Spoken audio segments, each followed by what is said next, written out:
We can accidentally get to $1 million pretty easily if you have the hustle and the drive. But what we can't do is get beyond that when we don't have like structure and we don't have the right mentors and coaches in place. You start to hit a brick wall because you can't do it by yourself. Welcome to another episode of the Seven Figure Journey podcast, where we explore the ins and outs of the seven-figure journey. We're excited today to have Libby DeLucien with us. She is one of these serial entrepreneurs with many great businesses running. Libby, welcome to the show. Hey, I'm happy to be here. I'm very excited.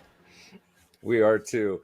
Why don't you tell all of us, just name a few of the businesses you're playing with that are kind of top of mind for you right now. Yes, so I have two SaaS softwares, two SaaS businesses. One is for recruiting called Woot Recruit. The other one is for specific to the cleaning industry for like estimates so consumers can get pricing in seconds. And then I have my home service business, which is probably the near and dearest to my heart because it's how I started all the other businesses.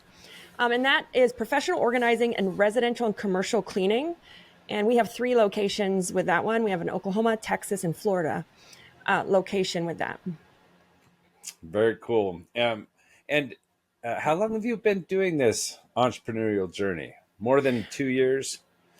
Yes. Yeah, more than 2 years. I grew up in a family of entrepreneurs. My uncle was a very successful entrepreneur. It was a family business. And I just grew up seeing that. I never actually had a real job before, like a W-2 job, never. I've been, have my own little mini businesses or 1099, like subcontracted for my specialty as I was, in my 20s and 30s. And then due to a really I would say really impactful life change, I had to start over. And that's how I got into cleaning. I needed something that was like a very low startup, very easy to launch. And it was actually not cleaning, it was professional organizing. But I've always been a business owner. I've always had that weird drive, sometimes when you're in a room, they're like, my God, she's the crazy one. And then you find those really good rooms where they're like, you fit in because you're with a bunch of other crazy ones. But I've always been that way. I've never had a W-2 job. I love it. So dyed in the wool, right, through and through, kind of entrepreneur. Tell us some of the secrets that you've learned. I mean, you've been through the ups and downs. You've struggled through. But let's say since passing the $1 million mark yourself in the growth of your business, what are some of the keys that have helped you expand beyond that point?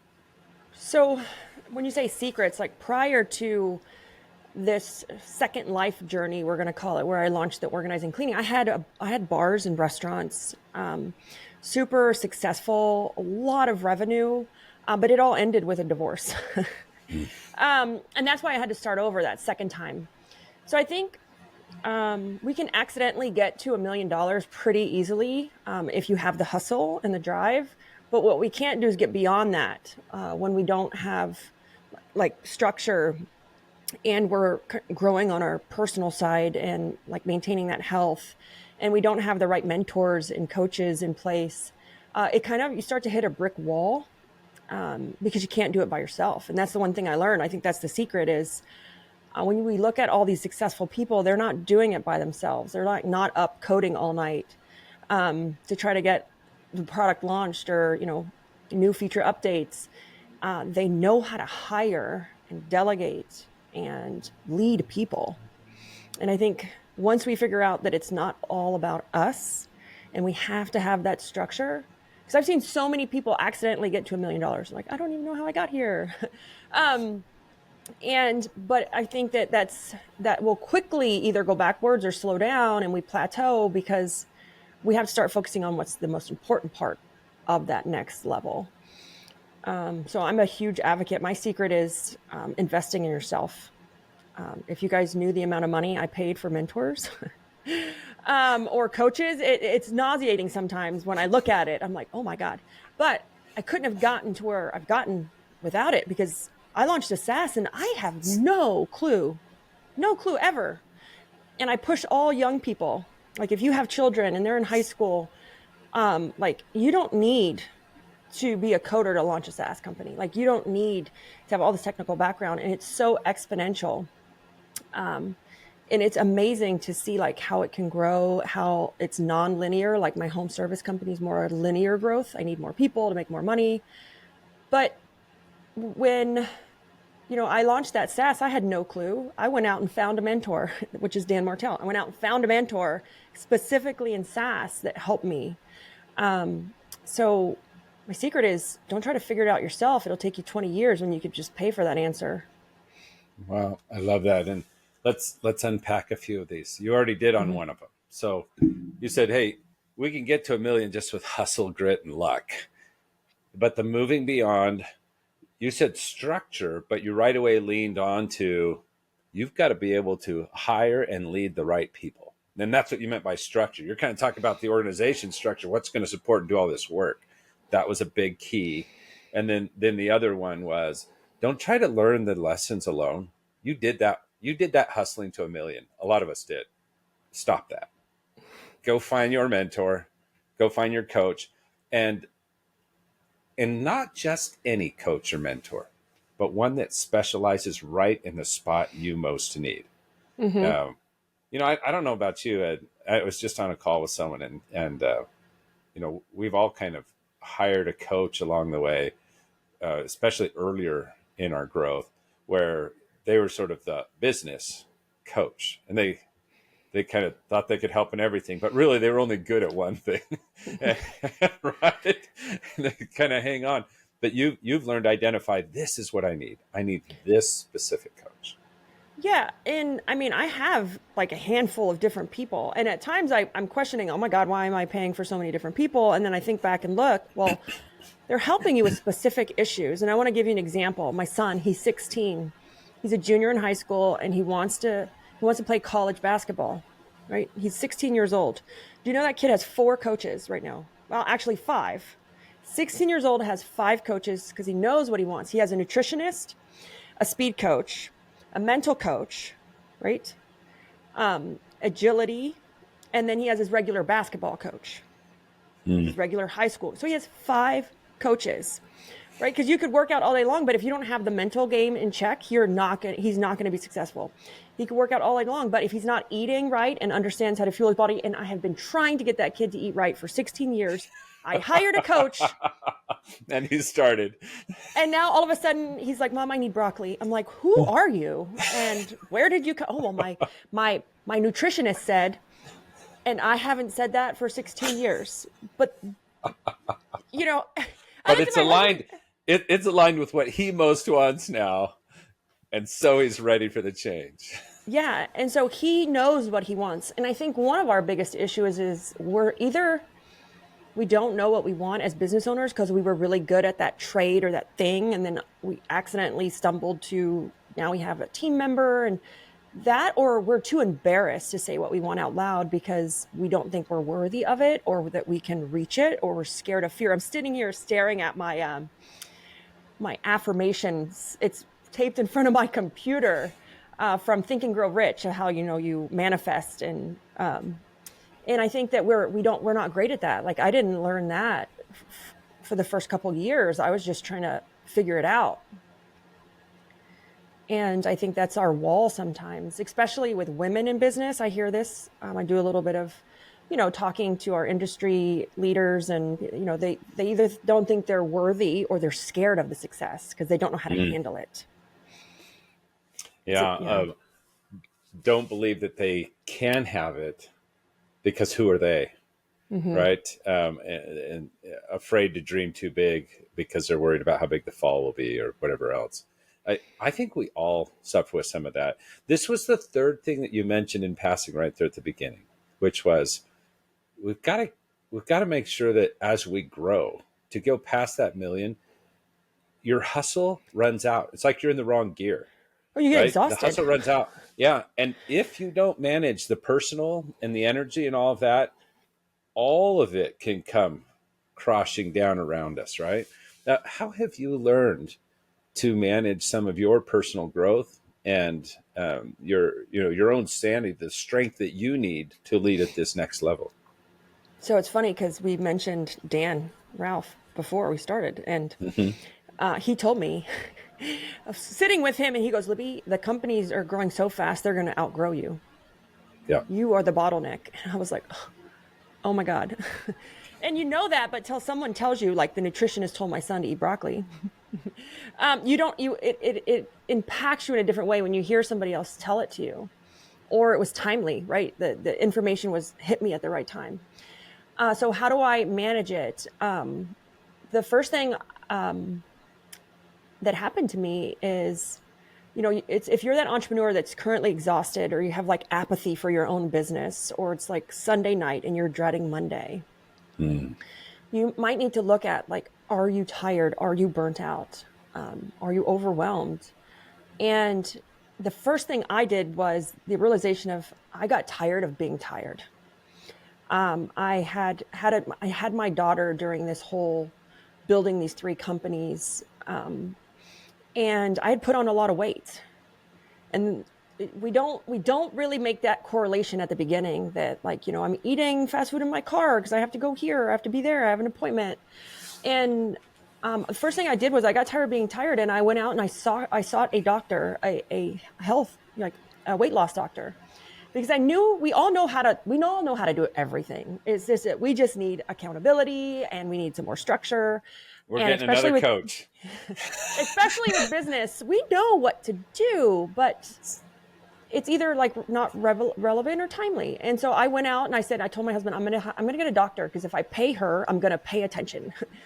um, and first thing I did is I cut out carbs and sugar, and that changed my life. Yes.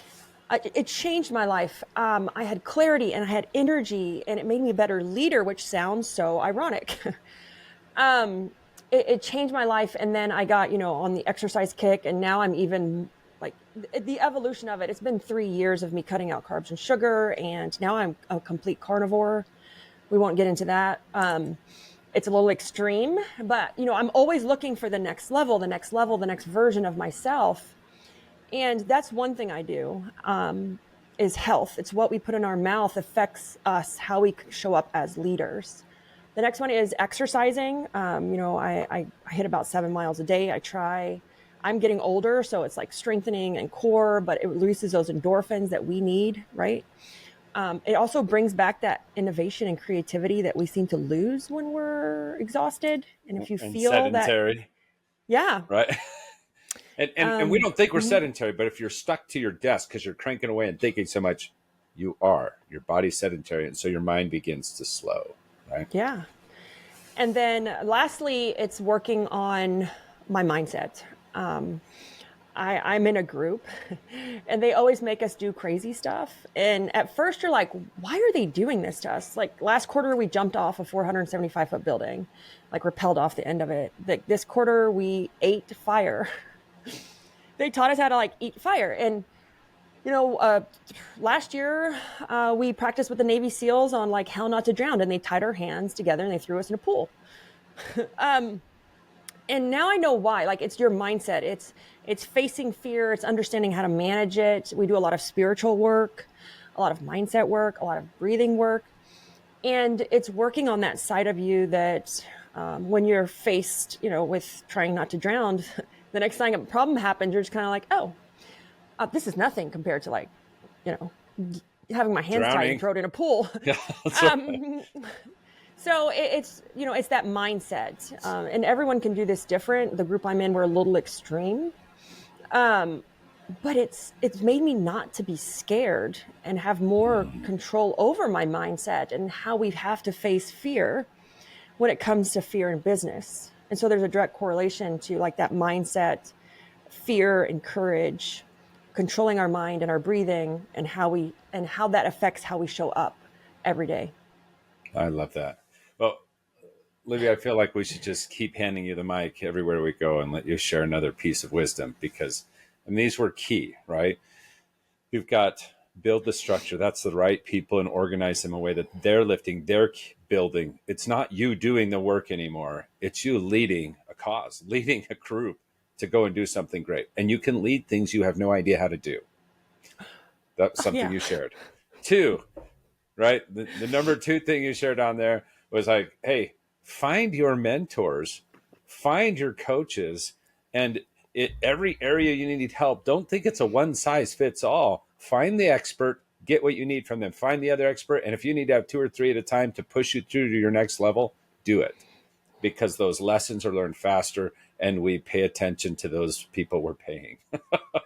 Right? Going back to the doctor. And then of course, this number 3 on the personal side.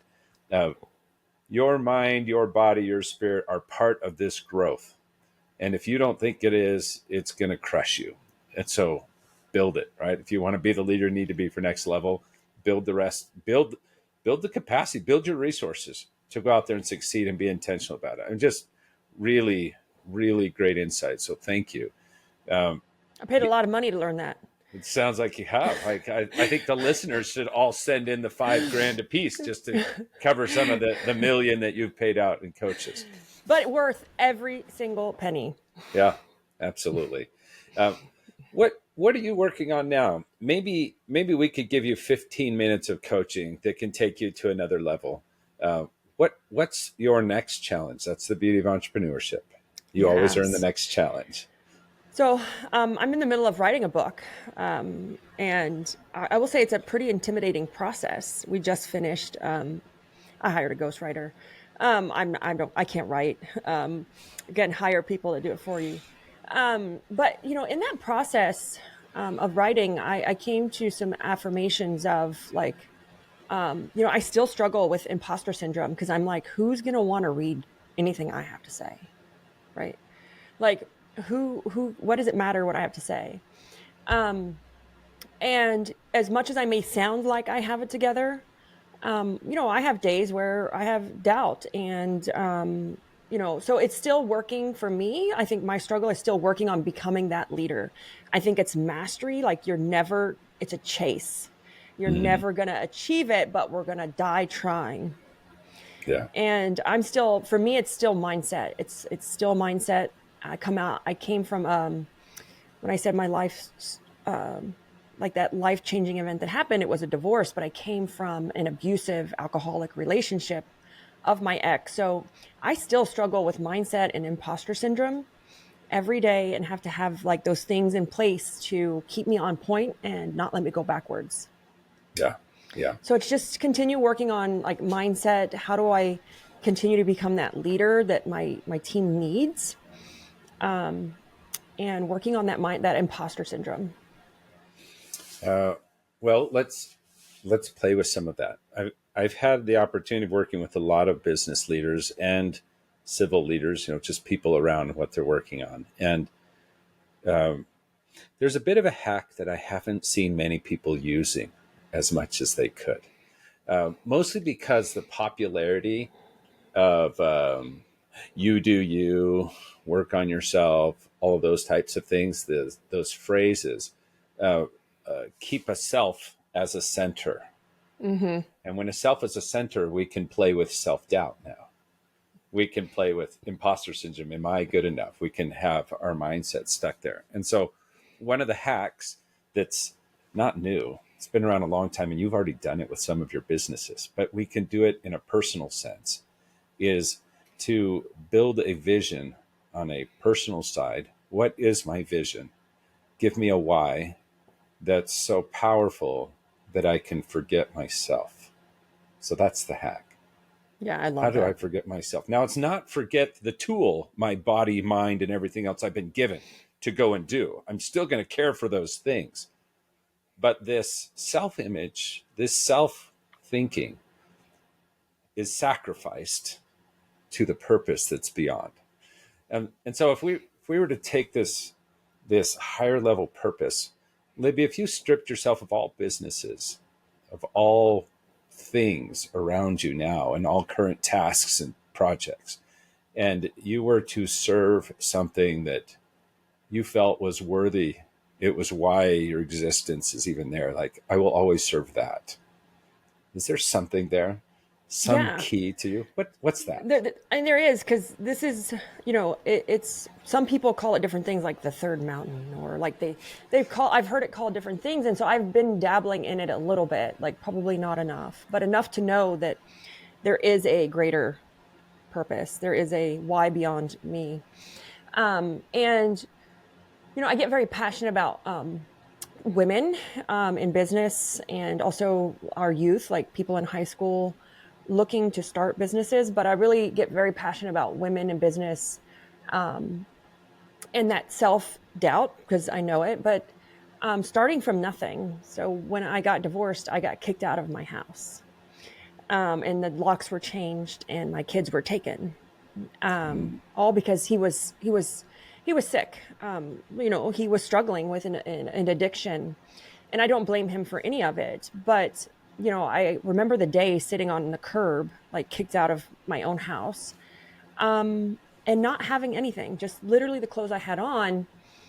And one, it took me 2 weeks to find my kids, and I do have them, and I got them back. And this has been years. This has been 10 years ago. But it's really helping women that feel that they're down, that they're out, that this defines them, that they need, a partner or a spouse to help them be something or build something. That's why I love the cleaning industry. It's such a low startup for people that are looking for, something to call their own. So is software, though. To me, it's a low startup. But I get very passionate about that, and that we're not starting from zero, we're starting from experience. But in that moment, you don't feel like that. Yeah. Yeah.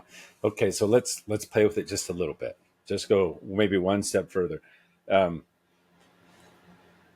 So a purpose, a why, is it to help all people? Because teens don't have much experience. No. But you get these women, they've got a lot of experience. Is it to help all people, or realize the value that they bring, that there's innate value even when you have nothing, that you can create anything from nothing? Is it, I'm trying to pull this out. Is it the change you can help other people realize, or is it the build something, creation from nothing that you want to do yourself? What are you inspired by? Is it that change in others? I think it's the change in others. I'm a huge, I love helping, teaching through my lessons. I love teaching through my mistakes. I'm very transparent on social media. Oh, well, this sucked. I just did this. Please don't do that again. Great. I'm very passionate about teaching through those lessons, and, showing them that, it doesn't define them, and it's pulling that out of them. I love that. We have some alignment in this. So our purpose as an organization, which is a sub purpose of mine, is to realize potential. It's to help others realize potential, which is become aware of and make real, make it happen, right? And this potential we believe is limitless. So if this becomes a North Star, meaning however many mountains you want to climb, it doesn't matter. You're not quite getting to the North Star, but you see the direction. You're always driving to it. And if it pulls at you where it pulls you out of bed, it makes you want to be more and grow. I think personally, to have that why so high, so lofty, and so inspiring is needed for us to, and this is what I would put for my affirmation statement or something like that, would be a today I'm going to help realize potential. Right? Love that. Today I'm going to do this. And if it's out there, now we can start to be, we can be inspired. Second thing, we need to put a goal out there that says, oh my goodness, that's crazy. Can I pull that off? Yes, I can do that. It doesn't matter if I can or not. That purpose is so important. I'll do everything to get there. I'll even lay what I think is my personality on the line and say, I'll learn a new way to make that happen, right? Because that matters so much. So something that you would sacrifice self. Now you're also sacrificing self-doubt. You're also sacrificing self-aggrandizement. So ego. Yeah. We're sacrificing self, which you already do, right? You're like, here's the mistake I learned from. I hope you don't need to learn the same one, right? That's that idea, right? Yeah. And I think once I learned how much, this is going to sound so funny, ego drives us. That's why we love the sound of our own name. Like that's why, and that's why when you're taught in sales to say that person's name, like, right, say that prospect, people like to sound their name. But that ego was actually a really driving factor to limiting my Yes, success years ago, because you didn't want to admit failures or that's defeat right. or mistakes, or, that you don't have it all together. Um, I don't know who says it. It's a group I'm in, of course. He says, no ego, amigo. Like, No it's just, ego, amigo. I love yeah, it. it's a Right? great That's phrase because perfect. you remember Yeah. it. Yeah. No, I love it. The reality is this: if we're going to get past the limiting beliefs and things that are there, self confidence and self doubt are two sides of the same coin. Get the self out of it and get to Mm-hmm. work. Right? Go and see what you're so passionate about and move towards it. You can do anything because that purpose is so important. It will draw you, it will draw the right people. You'll be able to attract people towards that purpose, not towards you as a great leader. We want to attract them to something great that we're going to go and do. And so that would be one of the little hacks. The second one is we've got to set that goal that's big. So Libby, you are an amazing leader in person. Now, you're not the leader that your team needs you to be 6 months from now. No. But, come hell or high water, by the time you get there, you will be. Right? You're going to work hard Yeah. towards it. And so, And that's so probably the that, scariest part in business, yes, right? We outgrow employees, but just think about how fast your company can outgrow you. And maybe that's why it's not growing. that's right. We are the limiting factor. We are the bottleneck to our growth, especially as you pass that $1 million mark where hustle is not enough. We've got to do the next thing. So then the next things, we have to start to get a vision in line with that purpose that pulls us out of ourselves. We have to get a vision of what do I have to be at this level to lead? What size is your business that you want to be talking about today? Maybe this is the home service business. How many team members roughly? 25. Great. So at And in 25, Fort Myers, but we have a couple locations. So I would say, like, let's just say like 40. 40. Great. The type of leader a business needs at 30, 40 people is a leader who the vision is so clear that they keep championing. Great. That happened earlier. Libby's already doing that. It's also a leader who knows how to build other leaders, not just managers, not just good runners of the business, but ones who can inspire people, ones who can do that visionary leadership side, and that have an eye towards other potentials in the business. They're constantly developing leaders. So that's another piece. And then you could think, how am I doing at that? Am I nailing that? That may be a skill set I need to learn. Let me go find my mentors. Let me go, do whatever I do there, start doing the exercise to build that. So a leader of leaders, someone who can identify and build leaders predictably from their team, not having to just go hire new leaders, but can I build enough inside? You may need some outside also, but can I build them? And then can I expand a culture? So this is specific work that everybody who comes in gets it. Everybody who comes in embraces it. Everyone who comes in knows how to live it, not just the SOPs for the business, but the why behind and the meaning behind and the way we would approach decisions. So those are two pieces that are needed at this stage, usually. How are you doing in those places? Do you feel like I've got those? Give me the next thing, David. I'm working towards what it means to lead at 100, and maybe that's what we should be talking about. I have worked on those. So we have vivid visions or visions for every company. I have them personally for my family.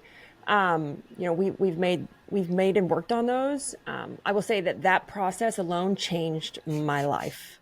Yes. Working on those visions. I actually had a partner in my software when we first started, and because we both worked on this vision, our COO said, "Hey, you guys, I sense some misalignment. You guys need to work on the vision."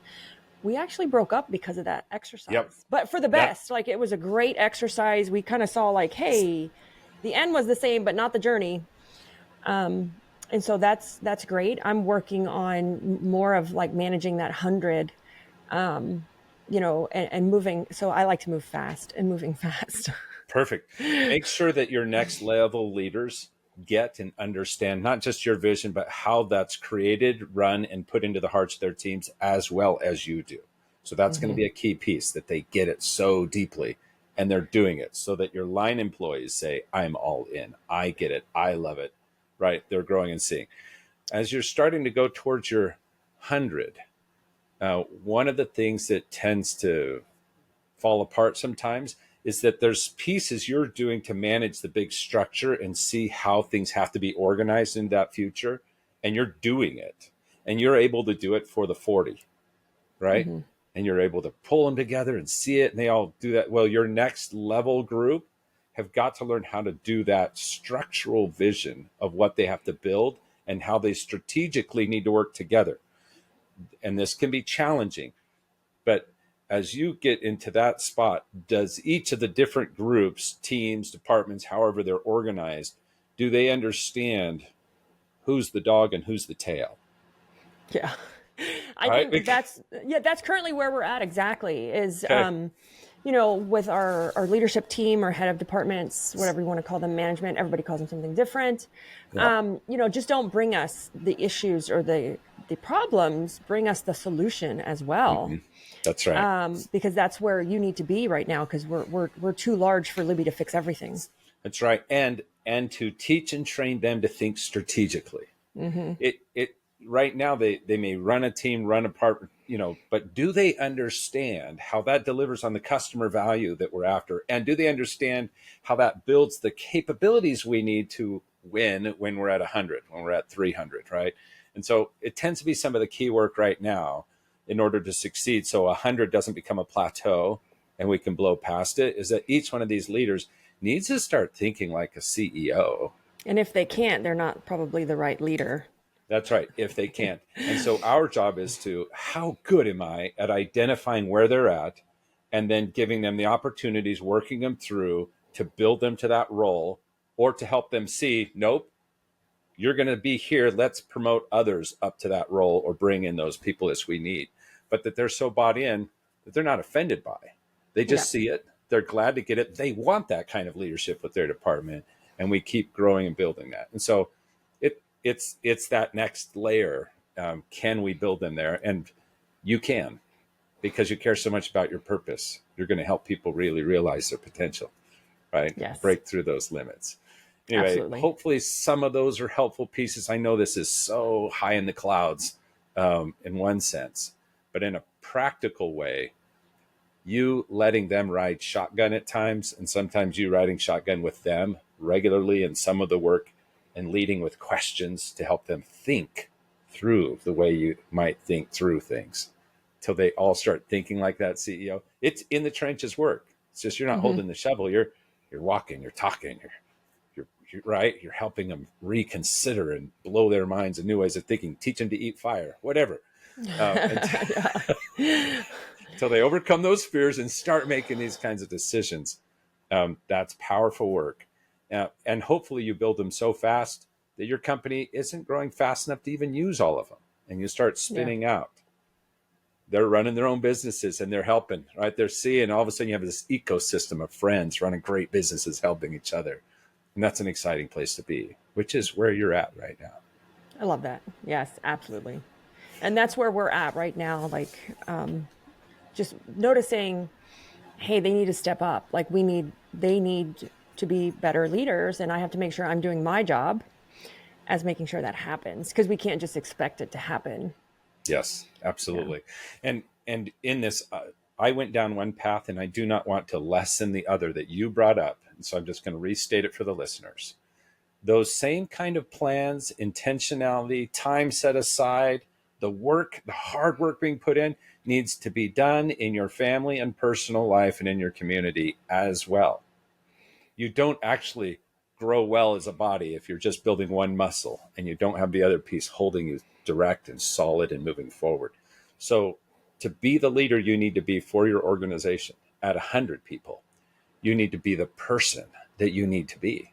You need to be the wife, mother, sibling, aunt, whatever those things are, those roles are so critical. Build those with you.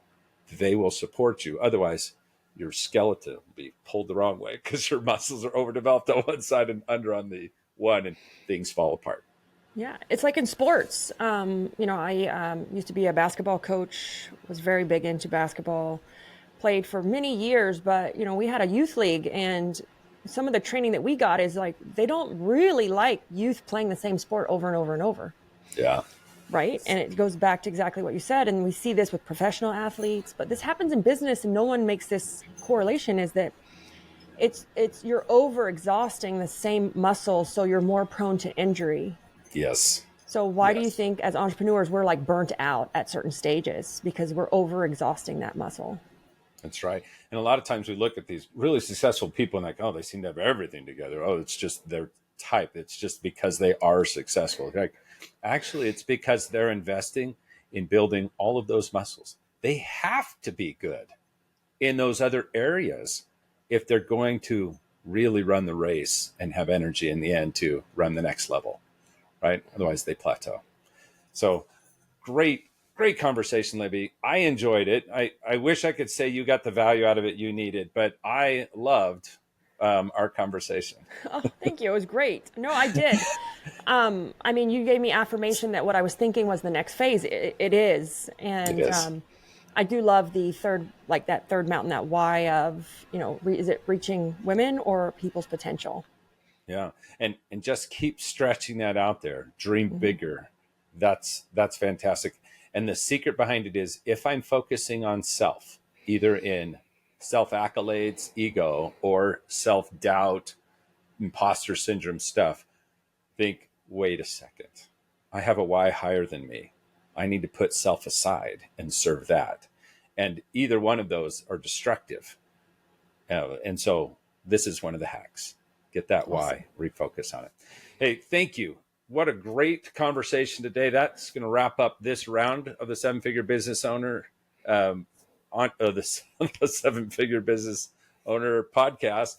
Libby, if someone wants to get in touch with you, well, who wouldn't? But let's say they wanted to access, use your business, whatever. How would they find you, follow you, or contact you for work? I am the only Libby DeLucien in the world. So very easy. It's every social media handle. It is my website. So you can just go to libbydelucien.com and you can find all the businesses. And again, that's how you find me on social media, because lucky it was an easy URL. I'm the only one. That's fantastic. Well, then that wraps up our conversation. If you found value as a listener, please like, share, do what's needed to get it to other seven-figure business owners. And until next time, keep striving, learning, growing, and caring.